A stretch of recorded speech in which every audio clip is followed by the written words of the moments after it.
Teologi Corpus Delicti menyangkal kerajaan Mesias di bumi, yaitu kerajaan 1000 tahun. Teologi Corpus Delicti menyatakan bahwa jikalau orang percaya meninggal sekarang, tidak dibawa ke surga, tetapi diturunkan ke dunia orang mati.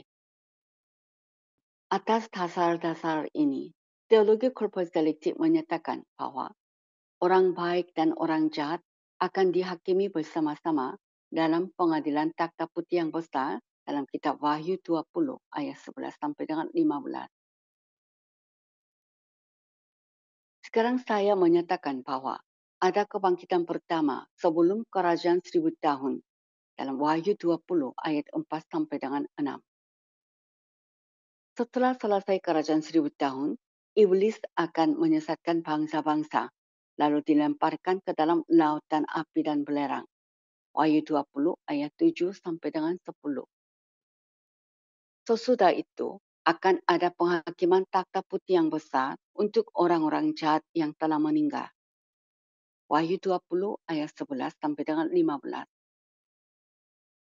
Setelah Tuhan Yesus datang kedua kali di bumi sebelum dimulai kerajaan 1000 tahun, akan ada penghakiman bangsa-bangsa yang hidup. Matius 25, 31 sampai dengan 46. Kebangkitan Tuhan Yesus menjamin kebangkitan dan penghakiman bagi semua manusia. Kisah Rasul pasal 17 ayat 31. Kita akan membahas lebih dalam mengenai penghakiman bangsa-bangsa yang hidup. Kita akan baca firman Tuhan, Injil Matius 25 ayat 31 sampai dengan 46. Apabila Anak Manusia datang dalam kemuliaannya dan semua malaikat bersama-sama dengan Dia, maka Ia akan bersemayam di atas tahta kemuliaannya. Lalu semua bangsa akan dikumpulkan di hadapannya, dan Ia akan memisahkan mereka seorang daripada seorang, sama seperti gembala memisahkan domba dari kambing. Dan Ia akan menempatkan domba-domba di sebelah kanannya, dan kambing-kambing di sebelah kirinya. Dan Raja itu akan berkata kepada mereka yang di sebelah kanannya, "Mari, hai kamu yang diberkati oleh Bapakku, terimalah kerajaan yang telah disediakan bagimu sejak dunia dijadikan. Sebab ketika aku lapar, kamu memberi aku makan.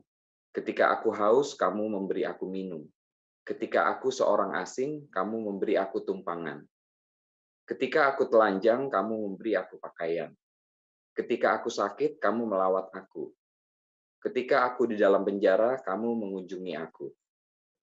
Maka orang-orang benar itu akan menjawab Dia, katanya, "Tuhan, bila manakah kami melihat Engkau lapar dan kami memberi Engkau makan, atau haus dan kami memberi Engkau minum?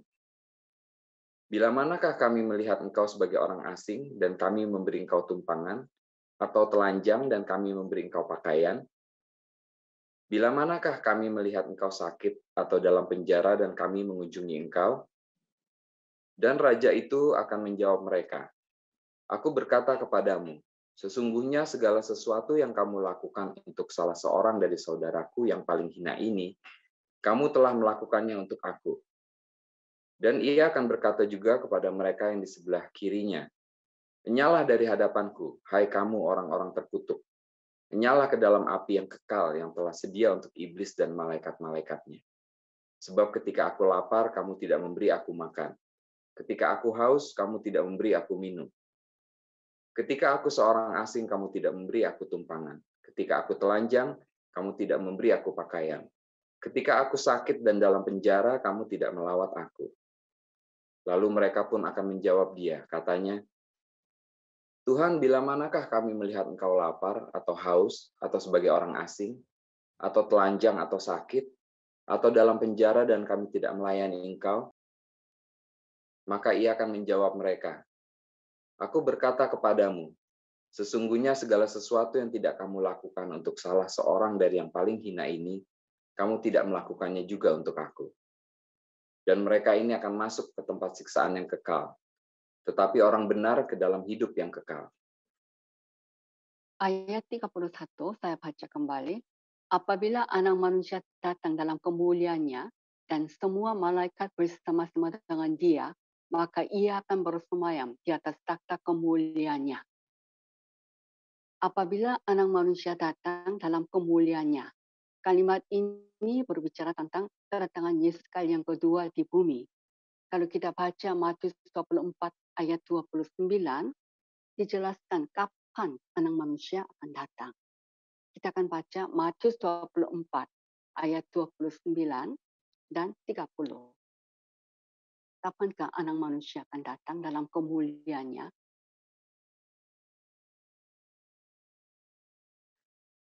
Segera sesudah siksaan pada masa itu, matahari akan menjadi gelap, dan bulan tidak bercahaya, dan bintang-bintang akan berjatuhan dari langit, dan kuasa-kuasa langit akan bergoncang.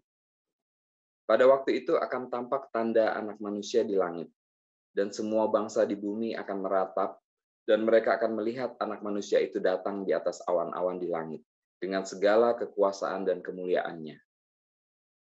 Dikatakan segera sesudah siksaan pada masa itu.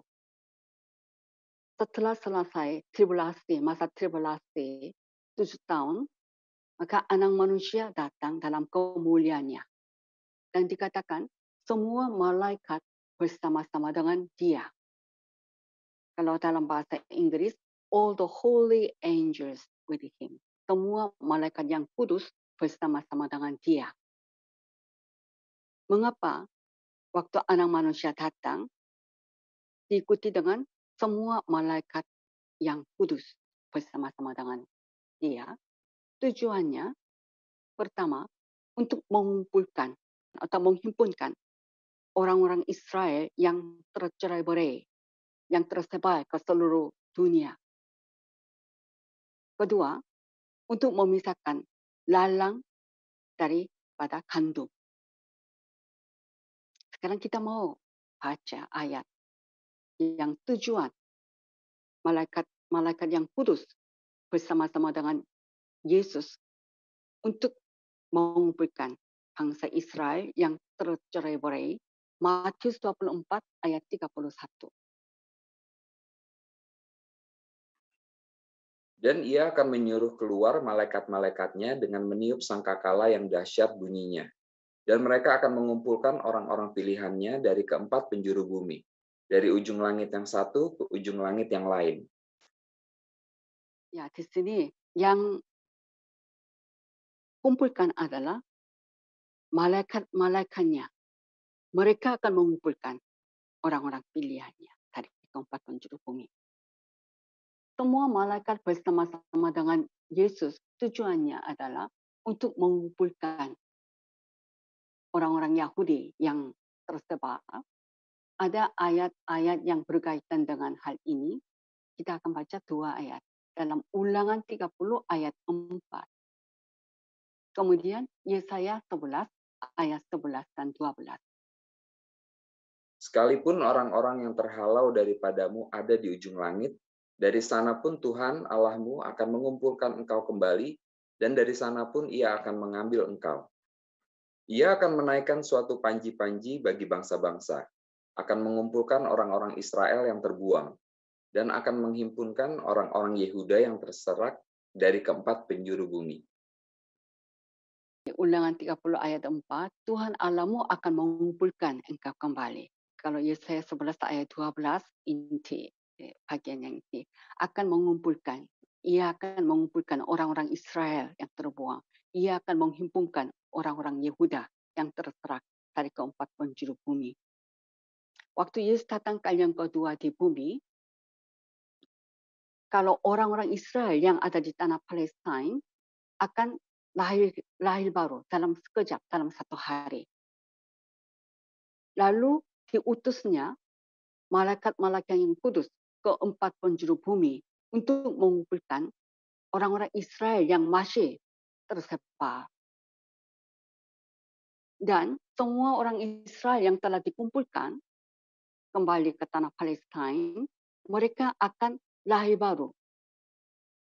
Dengan porosnya bangsa Israel yang sudah lahir baru yang ada di situ, mereka yang jadi utama dan dipengaruhi sehingga mereka orang Israel yang dikumpulkan akan jadi lahir baru.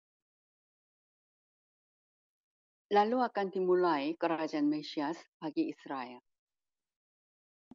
Tetapi sebelumnya, di antara orang-orang non-Yahudi yang ada di Palestina akan dipisahkan seperti gembala memisahkan domba dari kambing. Anak manusia datang bukan dengan sendiri, tetapi bersama dengan semua malaikat-malaikat yang kudus. Memang ada tujuan karena akan membantu untuk mengalahkan tentara-tentara antikristus. Seperti di Wahyu 19 ayat 14, maka boleh katakan ada 3 tujuan. Pertama, malaikat-malaikat yang kudus akan bersama-sama mengalahkan tentara-tentara antikristus. Dan juga akan mengumpulkan bangsa Israel yang tercerai-berai. Akan ada juga pemisahan antara kambing dan domba, lalang dan gandum oleh malaikat-malaikat. Sekarang kita mau baca Wahyu 19 ayat 14. Dan semua pasukan yang di sorga mengikuti dia. Mereka menunggang kuda putih dan memakai lenan halus yang putih bersih. Pasukan yang di surga mengartikan malaikat-malaikat yang kudus yang mengikuti Tuhan Yesus dan orang-orang kudus yang telah ditebus dalam segala zaman, sejak Habel hingga orang-orang kudus yang mati syahid dalam masa kesukaran, serta 2 saksi yang terakhir. Seluruh orang-orang kudus yang telah ditebus akan dikenakan kain lenan halus yang putih bersih, dikatakan. Dan juga semua pasukan yang di surga menunggang kuda putih, lalu ikut perang Harmageddon. Haleluya. Lalu dikatakan kemudian apa yang terjadi? Maka ia akan bersemayam di atas takhta kemuliaannya. Begitu anak manusia datang dalam kemuliaannya dan semua malaikat yang kudus bersama-sama dengan dia, maka ia akan bersemayam di atas takhta kemuliaannya. Tuhan Yesus akan bersemayam di atas takhta kemuliaannya. Tempatnya di tanah Palestina, di tanah Kanaan. Mengenai anak manusia akan bersemayam di atas takhta kemuliaannya, kita mau baca Matius 19 ayat 28. Kata Yesus kepada mereka, "Aku berkata kepadamu, sesungguhnya pada waktu penciptaan kembali, apabila anak manusia bersemayam di tahta kemuliaannya, kamu yang telah mengikut aku akan duduk juga di atas 12 tahta untuk menghakimi ke-12 suku Israel." Ya, di sini dikatakan, kata Yesus kepada mereka, aku berkata kepadamu sesungguhnya pada waktu penciptaan kembali apabila anak manusia bersemayam di takhta kemuliaannya, kamu yang telah mengikut aku akan duduk juga di atas 12 takhta untuk menghakimi ke-12 suku Israel. Kata kamu ini menunjuk 12 rasul ya. 12 rasul ini menjadi penguasa seperti ruler atau gubernur atas 12 suku Israel.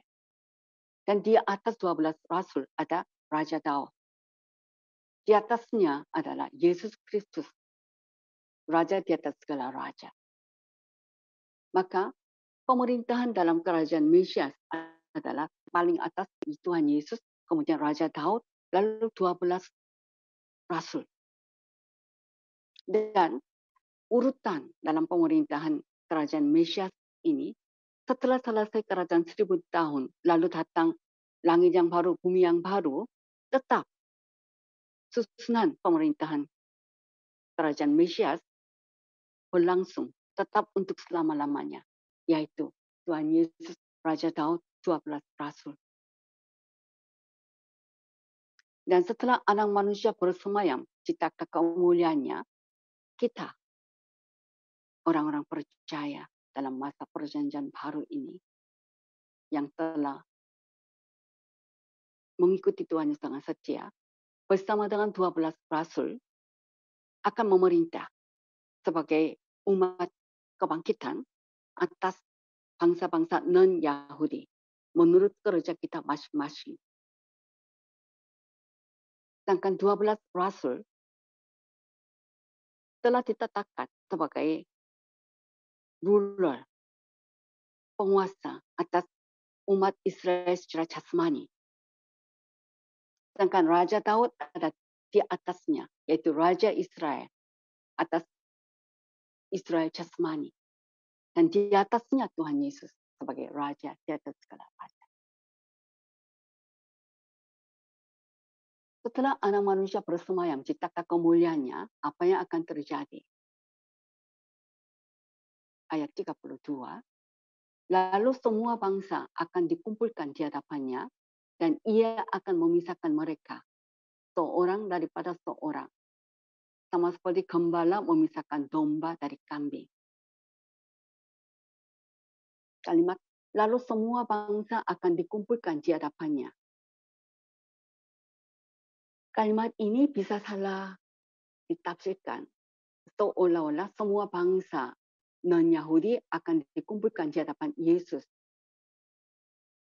Ini bukanlah semua bangsa atau semua orang, tetapi orang-orang yang pernah ada berhubungan dengan orang-orang Yahudi. Mereka saja Tuhan Yesus kumpulkan, lalu memisahkan. Apakah seseorang itu peduli orang Yahudi? Kalau gitu Tuhan menempatkannya di sebelah kanan. Lalu diberi kerajaan. Artinya boleh masuk kerajaan 1000 tahun.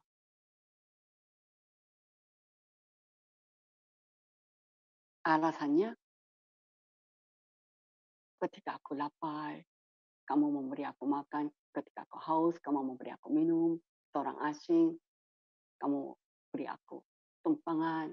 Ketika aku telanjang, kamu memberi aku pakaian. Ketika aku sakit, kamu melawat aku. Ketika aku di penjara, kamu datang mengunjungi aku. Itu tolok ukurnya. Sebenarnya, masing-masing orang yang pernah berhubungan langsung dengan orang Israel dikumpulkan secara perorangan. Walaupun dikatakan penghakiman atas bangsa-bangsa, tetapi non-Yahudi akan dikumpulkannya secara perorangan. Bukan semua bangsa sekaligus akan dikumpulkannya. Dan memisahkan mereka sama seperti gembala memisahkan domba dari kambing. Dikatakan kalau domba dan kambing, kalau pada siang hari mereka dibiarkan boleh berada bersama-sama, ya, makan rumput bersama-sama. Nanti malam baru dipisahkan. Kambing-kambing tersendiri, domba-domba tersendiri. Mengenai hal ini kita bisa baca Matius 13 ayat 37 sampai dengan 50. Ia menjawab, katanya, orang yang menaburkan benih baik ialah anak manusia.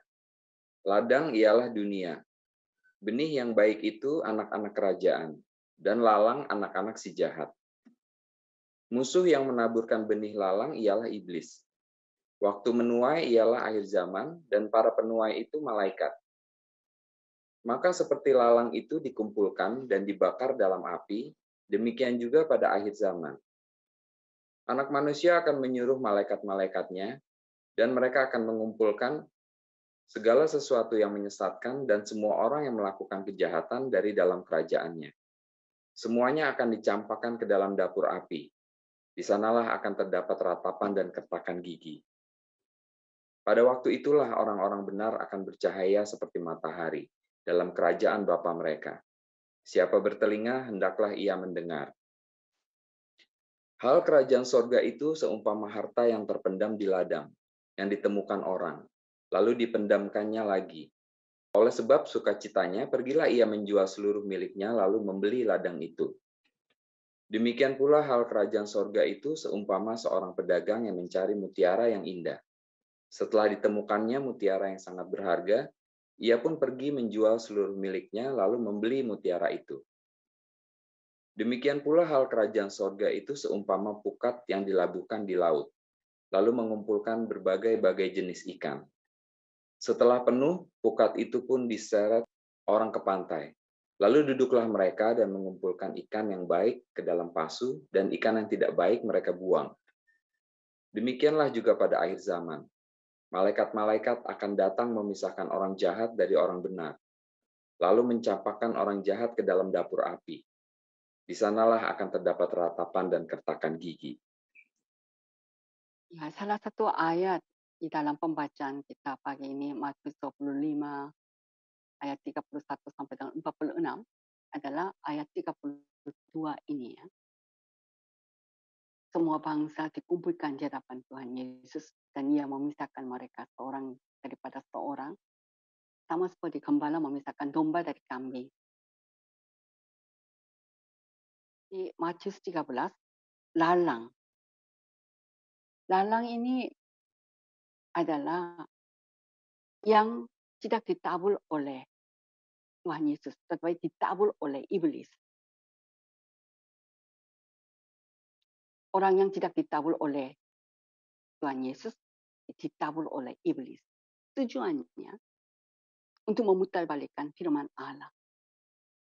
Dan di mata manusia kelihatannya persis seperti gandum, tidak bisa dibedakan.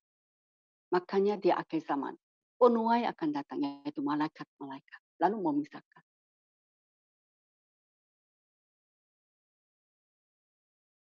Dan saya katakan lalang dan kambing dipisahkan one from another, satu persatu. Lalang dan kambing akan dilemparkan ke dalam lautan api sebelum kerajaan 1000 tahun. Sedangkan lalang dan kambing ini sebenarnya dalam satu penghakiman atas bangsa-bangsa, hanya tolok ukurnya berbeda. Dalam penghakiman atas bangsa-bangsa, lalang dan kambing akan dilemparkan ke dalam api neraka, lautan api. Dengan tubuh kebangkitan, yaitu tubuh yang dapat mati berubah menjadi tubuh yang tidak dapat mati. Tubuh yang dapat binasa berubah menjadi tubuh yang tidak dapat binasa, yaitu tubuh kebangkitan. Dengan tubuh kebangkitan, tubuhnya dipersatukan dengan roh jiwanya untuk hukuman yang kekal, dilemparkan ke dalam lautan api. Dan kebangkitan itu merupakan kebangkitan kedua dan sebagai buah sulung dalam kebangkitan kedua bersama dengan antikris dan nabi palsu. Lalu kemudian apa yang akan terjadi? Ayat 33, ia akan menempatkan domba-domba di sebelah kanannya dan kambing-kambing di sebelah kirinya.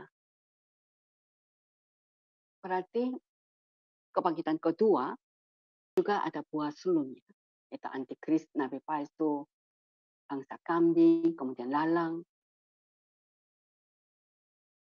Tadi saya katakan, lalang dan kambing dihakimi pada penghakiman yang sama, yaitu penghakiman atas bangsa-bangsa, hanya tolok ukurnya berbeda.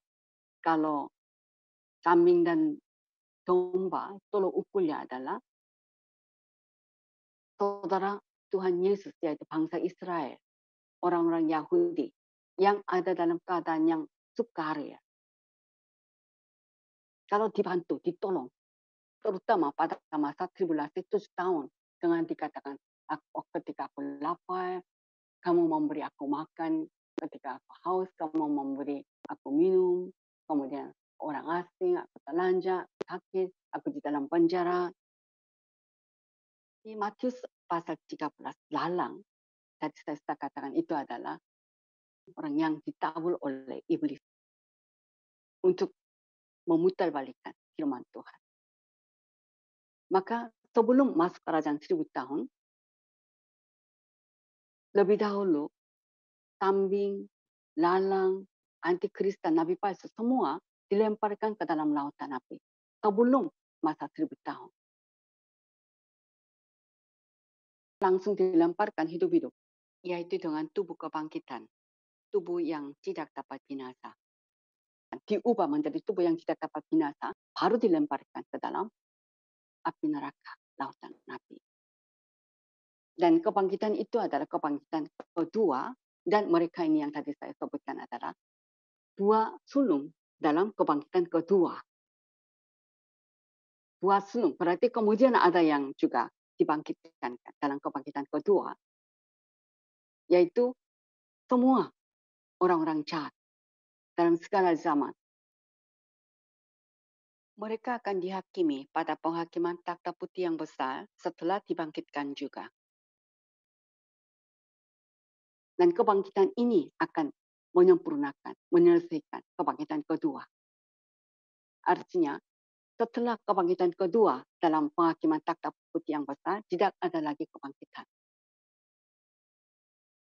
Sebagaimana completion, penyelesaian daripada kebangkitan pertama adalah orang-orang kudus dalam masa kesukaran besar, serta dua saksi sebelum kerajaan 1000 tahun.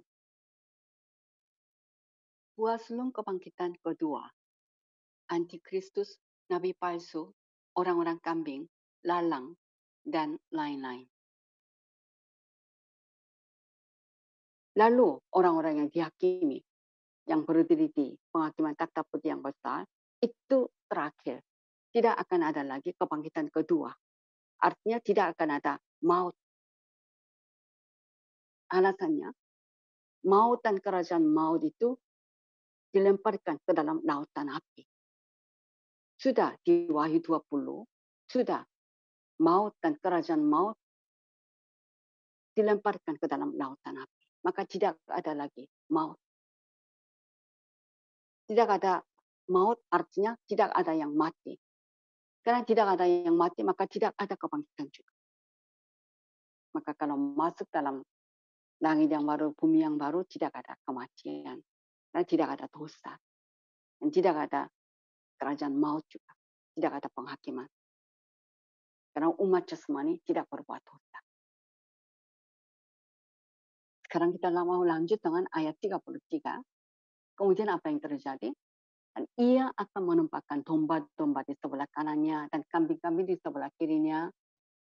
Dan raja itu akan berkata kepada mereka yang di sebelah kanannya, mari, hai kamu yang diberkati oleh Bapa-Ku, terimalah kerajaan yang telah disediakan bagimu sejak dunia dijadikan. Dikatakan, terimalah kerajaan yang telah disediakan bagimu sejak dunia dijadikan. Kalau penghakiman bangsa-bangsa bukan secara bangsa, tapi secara perorangan. Tujuannya kepada mereka yang di sebelah kanan Tuhan Yesus mau diberikan kerajaan 1000 tahun. Dan juga mau mewarisi tanah. Tentang hal ini yang kita bisa baca. Daniel 7 ayat 27. Maka pemerintahan, kekuasaan, dan kebesaran dari kerajaan-kerajaan di bawah semesta langit akan diberikan kepada orang-orang kudus, umat yang maha tinggi. Pemerintahan mereka adalah pemerintahan yang kekal, dan segala kekuasaan akan mengabdi dan patuh kepada mereka. Lalu dalam ayat 35, tolong ukurnya ini.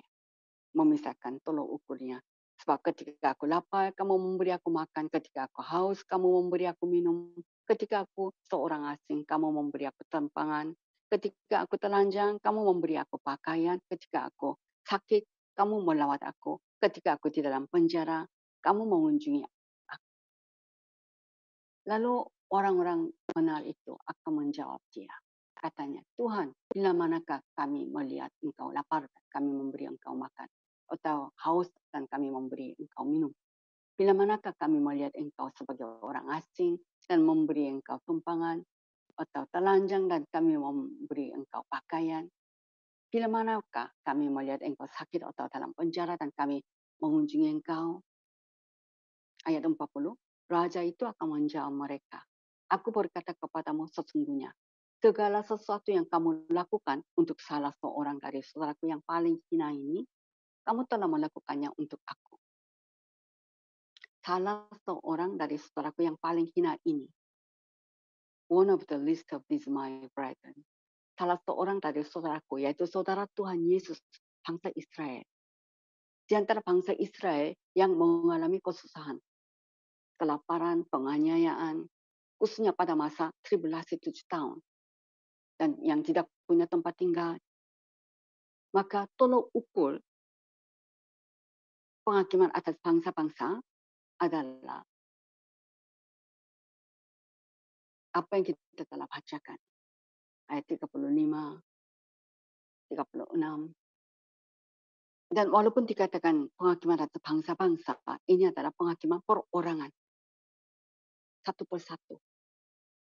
Di antara orang-orang yang pernah berhubungan dengan orang Israel.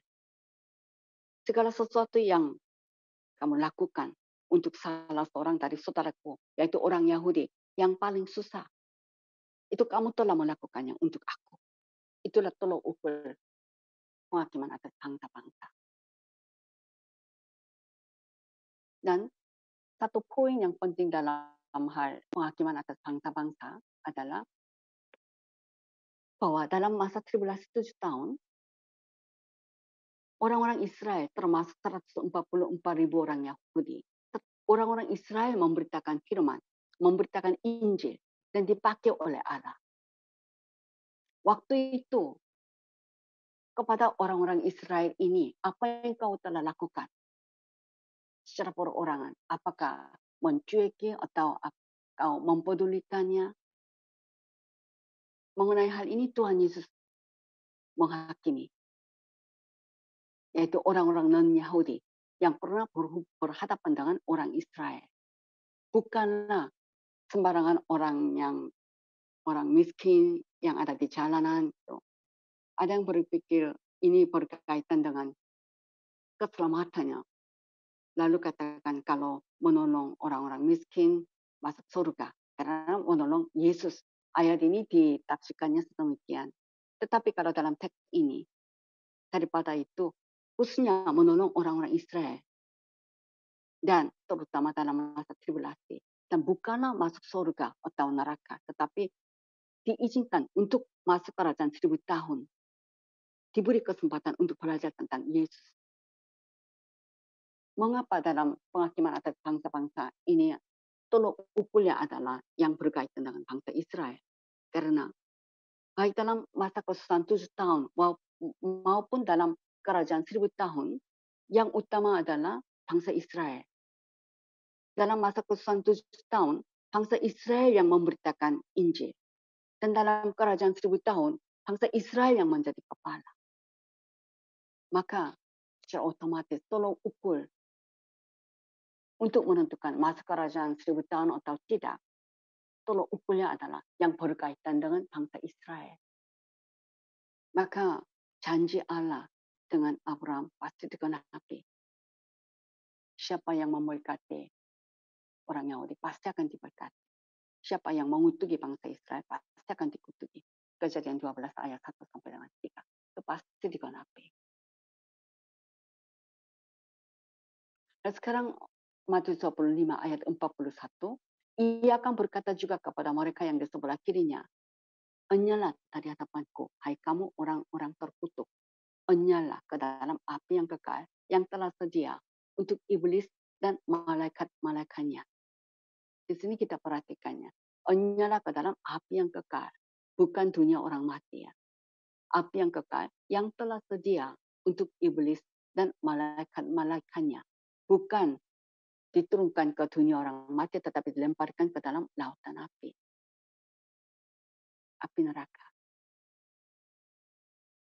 Ini dikatakan kalau tadi Matius 13 dapur api. Kalau di Wahyu lautan api.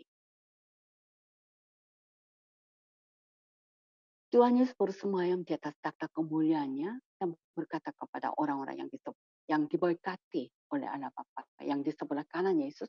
Itu tadi kita baca ayat 34 sampai dengan 40. Lalu mulai ayat 41 ini sampai dengan 46 ayat terakhir kepada orang-orang yang terkutuk yang di sebelah kiri Yesus. Dikatakan, enyalah ke dalam api yang kekal. Api yang kekal adalah lautan api. Jadi orang-orang yang dihakimi dalam penghakiman bangsa-bangsa langsung dilemparkan ke dalam lautan api. Kalau nanti kita baca lagi di ayat 46 dikatakan siksaan yang kekal. Itu disebut siksaan yang kekal, eternal punishment, hukuman yang kekal. Artinya dilemparkan ke dalam lautan api lalu menderita hukuman yang kekal. Kapan? Setelah Yesus datang yang kali yang kedua di bumi, menjelang kerajaan 1000 tahun dimulai. Jadi, antikris dan nabi palsu saja dilemparkan ke dalam lautan api sebelum kerajaan 1000 tahun, tapi bangsa kambing ini juga, dan dalang di dalam Matius 13 juga, sebelum kerajaan 1000 tahun dilemparkan ke dalam dapur api, lautan api.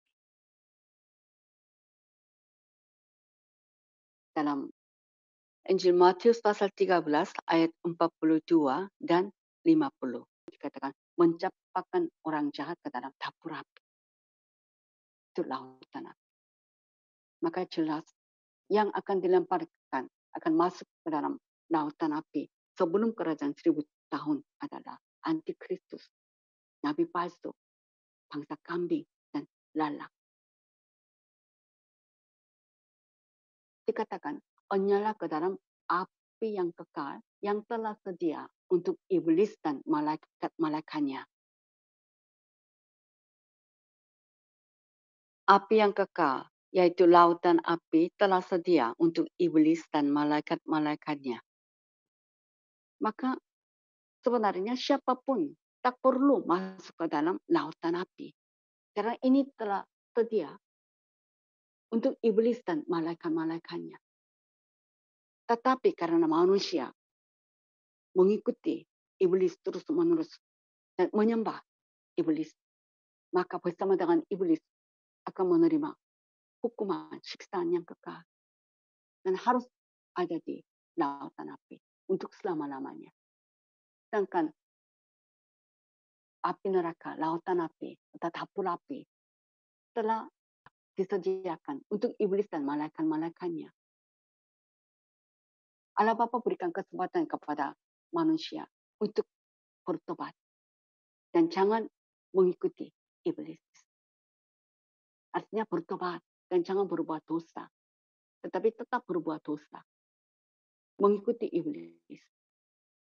Maka terpaksa harus masuk ke dalam lautan api yang telah sedia untuk iblis dan malaikat-malaikatnya. Dan di situ untuk selama-lamanya disiksa. Ini firman Tuhan. Saya lanjut dengan ayat 42. Sebab ketika aku lapar, kamu tidak memberi aku makan. Ketika aku haus, kamu tidak memberi aku minum. Ketika aku seorang asing, kamu tidak memberi aku terempangan. Ketika aku telanjang, kamu tidak memberi aku pakaian. Ketika aku sakit dan dalam penjara, kamu tidak melawat aku. Lalu ayat 44. Lalu mereka pun akan menjawab dia, katanya, Tuhan, bila manakah kami melihat engkau lapar atau haus atau sebagai orang asing atau telanjang atau sakit atau dalam penjara dan kami tidak melayani engkau. Ayat 45. Maka ia akan menjawab mereka, aku berkata kepadamu sesungguhnya segala sesuatu yang tidak kamu lakukan untuk salah seorang dari yang paling hina ini, kamu tidak melakukannya juga untuk aku. Saudaraku yang paling hina. Saudaranya Tuhan Yesus, bangsa Israel, orang Yahudi. Lalu ayat 46. Dan mereka ini akan masuk ke tempat siksaan yang kekal. Tetapi orang benar ke dalam hidup yang kekal. Dikatakan masuk ke tempat siksaan yang kekal. Everlasting punishment. Ada everlasting punishment, everlasting life, yaitu hukuman yang kekal, hidup yang kekal. Kata everlasting, kekal, dalam bahasa Yunani adalah aionios. Kata aionios dipakai untuk everlasting life, everlasting punishment dalam bahasa Yunani. Sama, everlasting life, kata yang sama. Aionios pakai untuk everlasting punishment dalam bahasa Yunani. Itu berarti sebagaimana kita menerima hidup yang kekal, demikian juga kekal ini sama dengan hukuman yang kekal, api yang kekal. Maka hidup yang kekal, hukuman yang kekal, api yang kekal. Sebagaimana orang-orang benar menerima hidup yang kekal, demikian juga orang-orang jahat di dapur api yang kekal, lautan api, menerima hukuman untuk selama-lamanya. Tuhan Yesus menyebut neraka itu sebanyak 4 kali dalam Injil Markus pasal 9 ayat 42 sampai dengan 49 sebagai tempat di mana apinya tidak akan padam. Neraka itu sebagai api yang tak terpadamkan. Berarti api yang kekal. Aionios, hukuman yang kekal. Api yang kekal. Sama dengan hidup yang kekal. Kata kekal itu sama. Sebagaimana orang benar menerima dan menikmati hidup yang kekal. Demikian juga orang jahat menerima hukuman yang kekal. Dalam api yang tak terpadamkan. Dalam api yang kekal. Gereja Masehi Advent hari ke-7 menyatakan orang jahat memang dihukum tetapi hanya sebentar lalu hilang. Orang jahat hilang. Mereka tidak mengakui kebangkitan bagi orang jahat. Walaupun katakan walaupun mengakuinya, mereka mengatakan bahwa hanya sekejap setelah bangkit, menderita sebentar, lalu hilang. Sedangkan di sini katakan, api yang kekal, hukuman yang kekal. Everlasting punishment. Kalau kita baca Wahyu 19 ayat 20 dan Wahyu 20 ayat 10, Antikristus dan Nabi palsu dilemparkan ke dalam lautan api sebelum kerajaan 1000 tahun. Lalu melewati 1000 tahun.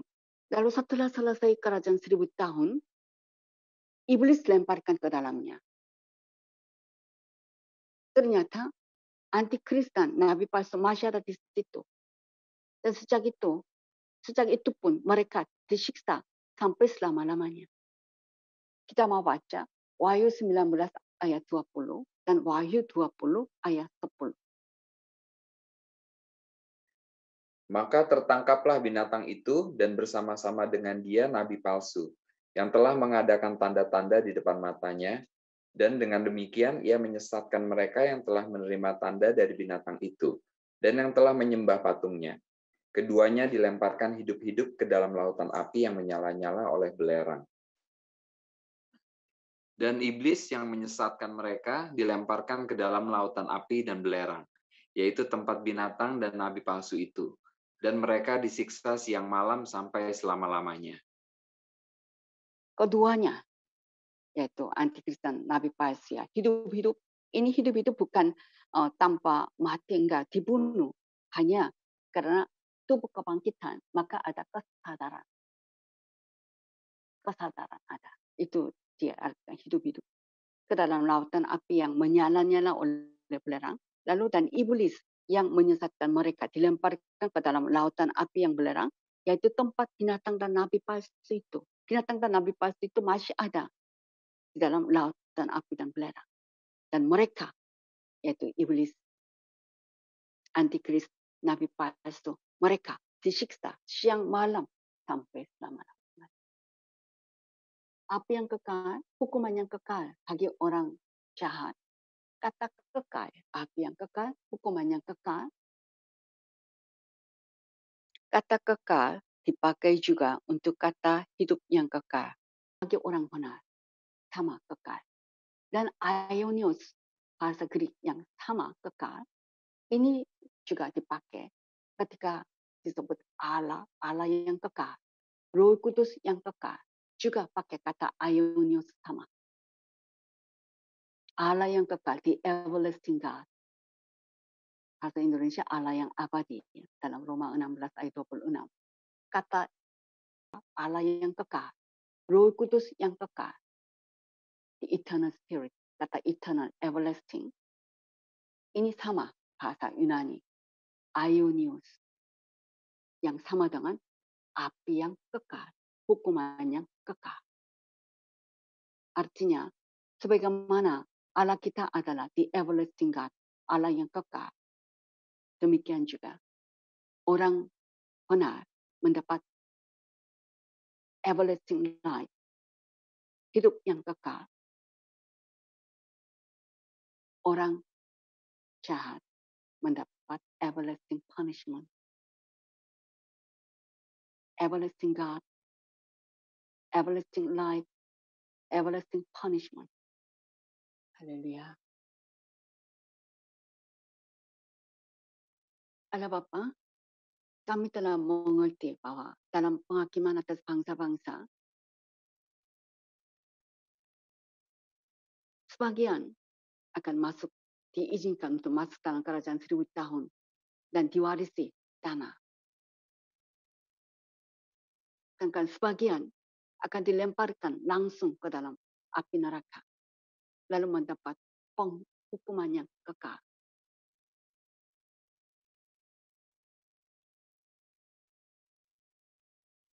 Dan penghakiman takhta putih yang besar adalah penghakiman atas orang-orang jahat yang telah meninggal. Maka kalau yang berdiri di atas takhta putih, penghakiman takhta putih yang besar, 100% akan dilemparkan ke dalam lautan api. Tak seorang pun dapat diselamatkan.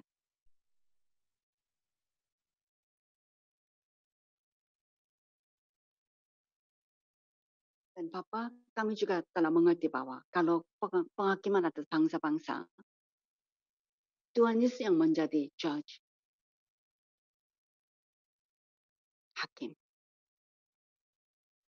Dan terjadi di tanah Palestina, tanah perjanjian, Kanaan. Tetapi kalau penghakiman takhta putih yang besar di surga, di mana ada takhta Allah Bapa, karena Allah Bapa yang menjadi judge, hakim. Dan dalam penghakiman bangsa-bangsa tidak ada kitab dan tidak ada kebangkitan. Tetapi kalau penghakiman takhta putih yang besar, ada kitab-kitab, ada kebangkitan. Penghakiman atas bangsa-bangsa dibantu oleh para malaikat. Tetapi kalau penghakiman takhta putih yang besar, tidak ada malaikat. Terima kasih Allah Bapa, pengajian dan demi pengajian yang kami peroleh. Kami boleh memahami dan juga kami boleh beritakan kepada yang lain juga. Sehingga kami mau hidup berjaga-jaga, mau hidup kudus. Supaya nanti menjadi pasukan surgawi yang mengikuti Tuhan Yesus dengan dikenakan kain lenan halus yang putih dan menunggang kuda putih turun ke perang Harmagedon. Karena telah mengikuti kebangkitan pertama. Oh, bless the Lord. Kami serahkan hidup kami ke dalam tangan-Mu. Kau kuduskan kami. Jagai kami, peliharalah kami. Agar kami bisa hidup dan melayani di atas tata kebenaran firman Tuhan. Terima kasih Bapa. Dalam nama Yesus kami berdoa.